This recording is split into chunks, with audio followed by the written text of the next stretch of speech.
Selamat datang di channel Pemuja Malam. Jangan lupa like, share, and subscribe ya. Terima kasih.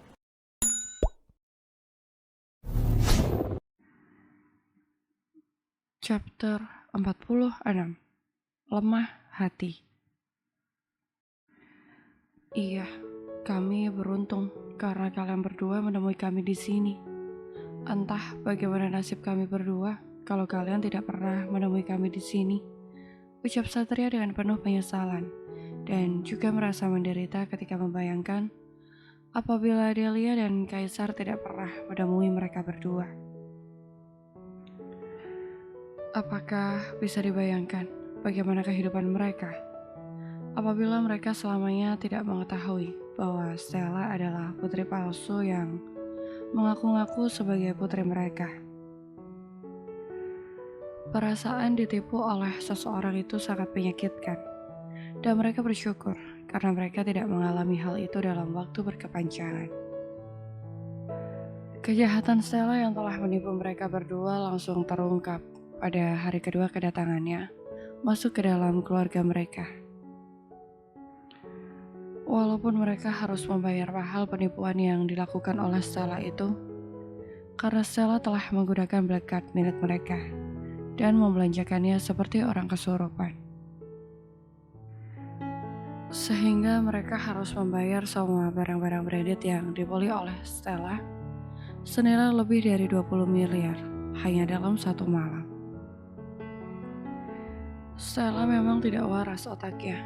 Dia berbelanja seakan dunia mau berakhir hari itu. Karena dia merasa sangat beruntung menemukan black card di atas nakas kamar tidur miliknya, beserta password yang tertulis di dalam secari kertas. Stella merasa bahagia memiliki black card tanpa harus bekerja keras. Dia berpikir bahwa dia tidak akan tertangkap karena hal itu. Tapi ternyata otak udangnya tidak bisa bekerja, bahwa akan selalu ada notifikasi dari penggunaan kartu tersebut ke dalam ponsel pemilik yang sesungguhnya. Semoga Stella akan mendapatkan hukuman karena dia sudah sangat lancang sekali berani melakukan hal semacam ini. Ucap Zara yang masih memeluk Delia. Dia sangat bahagia, tetapi air matanya terus mengalir tanpa henti. Air mata kebahagiaan tentu saja. Setelah 20 tahun tidak bertemu dan berpikir bahwa dia adalah anak yatim piatu, ternyata dia sekarang memiliki kedua orang tua, yang ternyata adalah seorang sultan yang begitu kaya raya. Walaupun mungkin harta kekayaannya masih bisa dibandingkan dengan Kaisar, yang juga memiliki harta yang melimpah dan uang yang tidak berseri lagi. Mama dan Papa akan mengadakan pesta penyambutan untuk kalian. Akan kami perkenalkan kepada dunia bahwa kami memiliki seorang putri yang begitu cantik seperti kamu. Ucap Satria begitu bahagia. Besok kita harus ke rumah sakit dulu. Kita akan melakukan tes DNA agar semua menjadi jelas dan meyakinkan. Apakah benar Delia dan Anda memang memiliki hubungan darah? Ucap Kaisar menginterupsi semua kebahagiaan mereka. Tidak apa-apa, kami percaya bahwa Delia adalah anak kami. Kita tidak usah melakukan tes DNA lagi. Ucap Satria menatap tajam kepada Kaisar yang sedang menggelengkan kepala. Tidak setuju. Maafkan saya, tetapi kita tetap harus melakukan tes DNA. Karena saya yakin Delia pun pasti ingin mengetahui tentang sejarah kebenaran dalam kehidupannya. Ucap Kaisar sambil meremas tangan Delia yang saat ini ada di dalam genggamannya. Benar apa yang disampaikan oleh suamiku. Aku pun sangat penasaran tentang sejarah kehidupanku. Dan aku pasti akan sangat bahagia kalau secara medis saya terbukti sebagai putri dari kalian. Ucap Delia menyetujui apa yang dikatakan oleh Kaisar. Jauh di dalam lubuk hati Delia, dia memang ingin kebenaran yang terungkap, secara hitam dan putih, jelas dan meyakinkan. Baiklah, besok kita akan ke rumah sakit milik keluarga kita. Papa akan yakinkan dan juga memastikan bahwa tes tersebut terlindungi dan sudah pasti valid hasilnya. Ucap Satria menyetujui keinginan putri dan juga menantunya yang baru dia temui kemarin. Kami berdua merasa sungguh sangat beruntung sekali. Selain kami telah berhasil menemukan putri kami kembali, kami juga mendapatkan seorang menantu yang juga ternyata kami juga sudah memiliki seorang cucu yang begitu tampan seperti Deka. Ucap Satria yang sekarang sedang bermain-main dengan cucunya yang sangat tampan dan juga menggemaskan.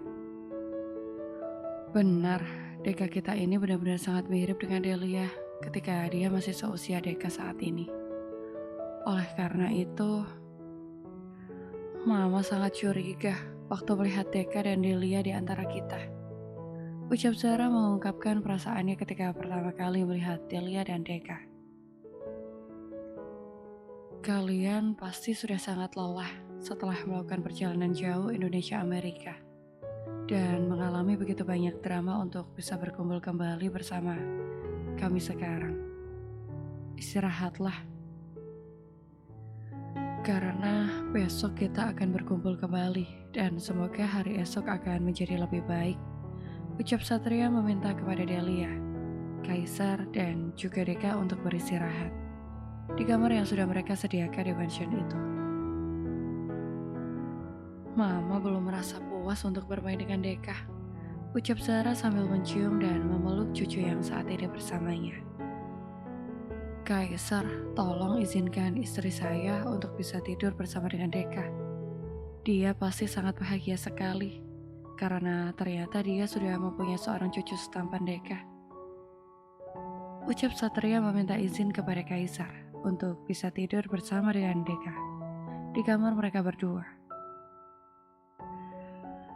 Karena Satria melihat sang istri yang tampaknya begitu bahagia karena mempunyai seorang cucu yang setampan dan menggemaskan seperti Deka.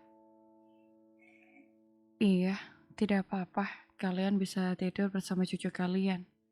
Karena kami pun sangat lelah sekali dan akan sangat menyenangkan kalau Deka tidur bersama kalian. Ucap Kaisar sambil melirik genit kepada Delia. Sehingga membuat Delia mencubit pinggang Kaisar karena sudah membuat dirinya malu di hadapan orang tuanya. Apaan sih kamu mengatakan hal seperti itu? Kau jelas saja yang senang kalau putramu bersama dengan kedua orang tuaku.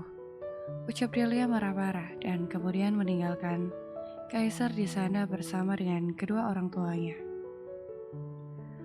Istriku yang satu itu memang sangat menggemaskan. Oleh karena itu, aku sangat mencintainya. Baiklah, aku akan mengejar dia. Kalau tidak, dia bisa ngambek selama-laman dan itu sangat berbahaya untuk kesejahteraan hidupku. Haha. Kaisar berseloroh kepada kedua mertuanya yang tampak begitu bahagia melihat kerukunan antara Kaisar dan Delia. Kebahagiaan kecil karena telah bertemu dan berkumpul dengan putri, menantu dan juga cucunya, kini membuat Zahra kembali meneteskan air matanya. Air mata kebahagiaan tentu saja. Ketika dia mengingat begitu banyak malam-malam yang telah dia lalui bersama sang suami. Ketika dia tiba-tiba saja kehilangan putri kecil mereka dalam pelukan mereka. Apakah kita perlu memaafkan Adrian yang telah menculik putri kita? Bagaimanapun juga dia telah membawa lari putri kita. Tetapi Adrian juga telah merawat putri kita dengan begitu baik, sehingga Delia tumbuh menjadi wanita yang begitu cantik dan juga baik hatinya. Ucap Zara bertanya kepada suaminya mengenai Adrian yang telah menculik putri mereka sejak kecil. Tampak Satria mengerutkan keningnya dan berpikir sangat keras mengenai keputusan dia tentang Adrian, laki-laki yang pernah menjadi sahabatnya sejak dulu. Adrian yang selalu menemani dia dalam suka dan dukanya saat dia merintis bisnisnya. Persahabatan mereka hancur karena ulah Fabian yang telah mengadu domba mereka berdua sehingga akhirnya terlibat dalam perselisihan.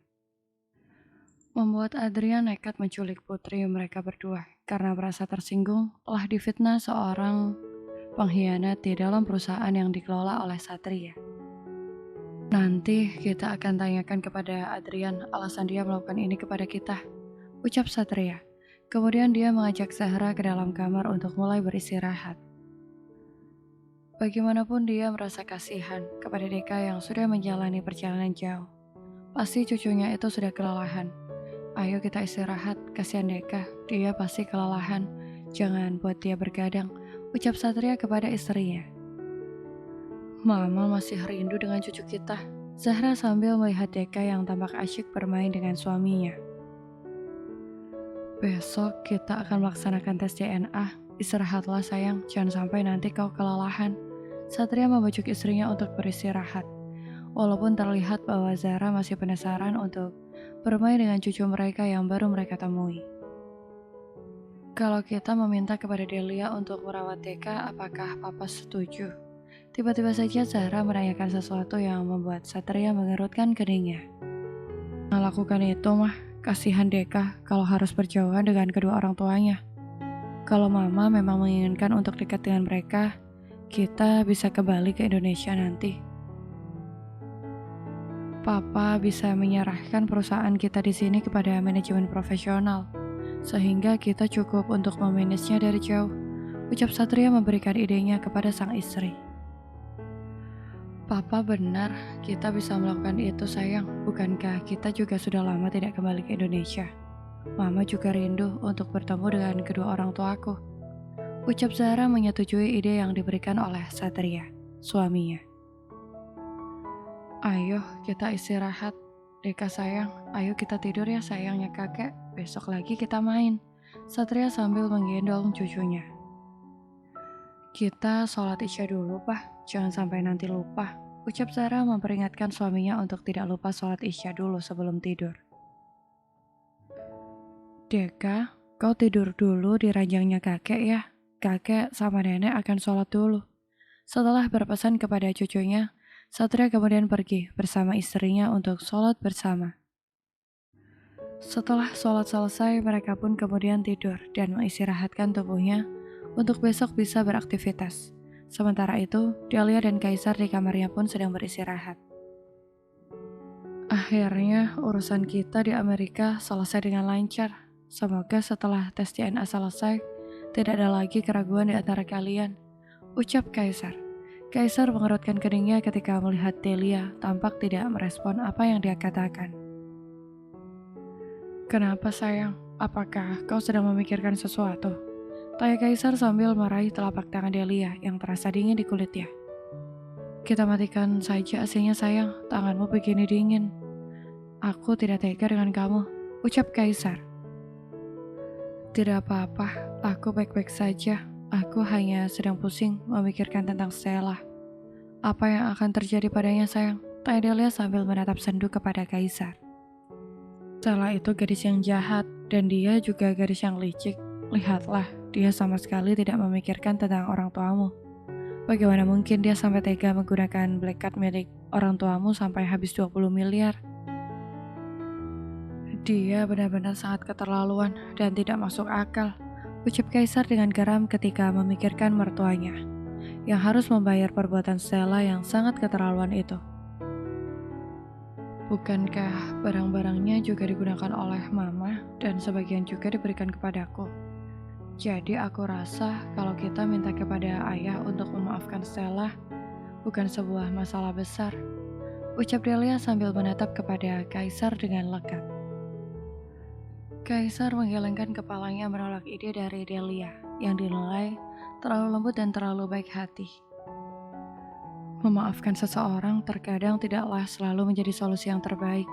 Kita juga kadang harus memberikan sebuah pelajaran kepada orang jahat agar dia mau introspeksi dirinya dan mau belajar dari kesalahan itu. Agar suatu saat nanti dia tidak mengulangi hal yang sama dan merugikan orang lain, ucap Kaisar mengatakan pendapatnya kepada Delia. Tapi saya memikirkan tentang Papa Adrian. Pasti saat ini dia sedih kalau mengetahui putrinya berada di penjara gara-gara kita sayang, ucap Delia sambil menatap kepada Kaisar yang masih tetap menggelengkan kepalanya kekeh tidak setuju dengan keinginan Delia. Sayang, apa kamu tidak mengingat kejahatan apa yang sudah dilakukan oleh Stella dan juga ibunya kepadamu? Aku sudah melupakan semua itu. Bagiku tidak penting masa lalu semacam itu. Yang sekarang aku pikirkan adalah bagaimana perasaan Papa Adrian kalau dia tahu putrinya saat ini di penjara. Ucap Delia. Tolonglah sayang, kau jangan terlalu lemah hati menghadapi manusia-manusia seperti mereka. Kaisar meminta kepada Delia agar jangan terlalu lemah, sehingga terlalu mudah memaafkan kesalahan Stella yang sudah sangat keterlaluan kepada istrinya. Sudahlah sayang, jangan memikirkan hal yang tidak penting semacam itu. Kita istirahat, aku sudah lelah. Besok kita akan melakukan tes DNA, dan setelah itu kita akan kembali ke Indonesia. Kita butuh energi yang sangat banyak untuk melakukan semua aktivitas itu. Ucap Kaisar mengakhiri pembicaraan mereka malam ini, yang benar-benar membuat mood dirinya hancur total. Padahal tadi dirinya sudah berniat untuk bisa bermesraan dengan istrinya, mumpung Deka sedang bersama dengan mertuanya. Bagaimanapun Kaisar masih merasa jengkel dan kesal dengan perbuatan Stella, yang dulu pernah membuat dirinya berpisah dengan Delia, sehingga membuat dia sangat frustasi untuk mencari anak dan juga istrinya. Delia menarik nafas dalam-dalam. Dia tahu kalau suaminya saat ini sedang marah kepadanya. Jadi dia tidak berani untuk berkata apa-apa lagi. Akhirnya Delia pun mengalah dan membaringkan tubuhnya di dalam pelukan Kaisar, yang selalu menjadi obat bagi dirinya. Sementara itu di Indonesia, tampak ibunya Stella sedang kebingungan. Mencari putrinya sudah selama 1 minggu belum juga pulang, dan tidak ada kabarnya sama sekali. Bagaimana kau bisa tetap pergi ke klub dan meminum minuman alkohol, sementara adikmu tidak jelas keberadaannya saat ini? Kau benar-benar seorang kakak yang durhaka, ucap ibunya Stella dengan frustasi. Karena dia sudah berusaha mencari kemanapun putri kesayangannya, tetapi dia belum berhasil menemukan keberadaan Stella. Stella itu sudah besar mah, bukan anak kecil lagi. Dia pasti akan pulang kalau sudah bosan berpetualang di luar. Ucap kakaknya Stella seakan tidak memperdulikan keberadaan adiknya saat ini. Sudah, pergi sana ke kamarmu. Lihat mukamu malah membuat mama jadi semakin murka saja. Kau benar-benar sudah tidak bisa diandalkan sama sekali. Ucap ibunya Stella menghardik putranya. Mama sejak dulu hanya menyayangi Stella, padahal saya juga anak mama. Teriaknya merasa kesal terhadap ibunya. Kakaknya Stella kemudian memilih untuk meninggalkan ibunya di ruang tamu, daripada dia pusing harus bertengkar dengan wanita yang telah melahirkan dirinya. Sementara itu Adrian yang sudah pulang dari rumah sakit, dia sedang terbaring di atas ranjangnya. Dia hanya sendirian dan tidak ada yang menemani. Tampak mata Adrian berkaca-kaca. Dia sedang merenungi apa saja yang sudah dia lakukan selama hidupnya selama ini. Adrian memikirkan apa saja yang belum dia lakukan sepanjang hidupnya. Mungkin karena aku terlalu banyak berdosa kepada Tuan Muda Satria, makanya sekarang hidupku semacam ini. Aku tidak diperdulikan oleh anak istriku sendiri dan hidup kesepian, walaupun aku memiliki keluarga. Ucap Adrian sambil mengusap air mata yang sejak tadi terus mengalir di pipinya. Semoga saja Delia sudah berhasil untuk bertemu dengan orang tuanya. Setidaknya itu akan melepaskan sedikit beban di hatiku sebelum aku meninggalkan dunia ini untuk selamanya. Ucap Adrian pelan. Apa yang sedang Papa lakukan? Kenapa Papa menangis seperti orang perempuan yang cengeng? Tiba-tiba saja ibunya Stella sudah berada di dalam kamar itu. Sehingga membuat Adrian kaget dan dia segera menghapus air matanya yang terus mengalir tanpa bisa dia kendalikan. Karena Adrian tidak sudi kalau istrinya melihat dia lemah seperti saat ini. Bukan urusanmu apa yang kulakukan saat ini, kau urus saja urusanmu sendiri, karena aku juga tidak pernah usil dengan hidupmu. Adrian kemudian dia menarik selimut dan menutup kepalanya. Dia tidak ingin bertengkar dengan istrinya. Adrian masih merasa sakit hati ketika dia didorong oleh istrinya sampai pingsan, tanpa perasaan sama sekali. Istrinya bahkan tampak tidak peduli dengan nyawanya. Dia tidak mau untuk menyelamatkan dia saat ini. Kalau bukan karena Stella yang masih memiliki hati nurani, mungkin saat ini dirinya sudah meninggal karena kehilangan banyak darah. Di mana Stella? Aku rasa sudah 1 minggu dia tidak kembali ke rumah. Apakah mungkin kalau dia pergi ke Amerika dan mengambil posisi Delia di sisi Tuan Muda Satria? Batin Adrian mulai cemas. Bagaimanapun Stella adalah putrinya dan dia menyayanginya. Apalagi Adrian mengingat bahwa Stella yang sudah menolong dia untuk membawa dirinya ke rumah sakit pada waktu dia didorong istrinya. Bersambung.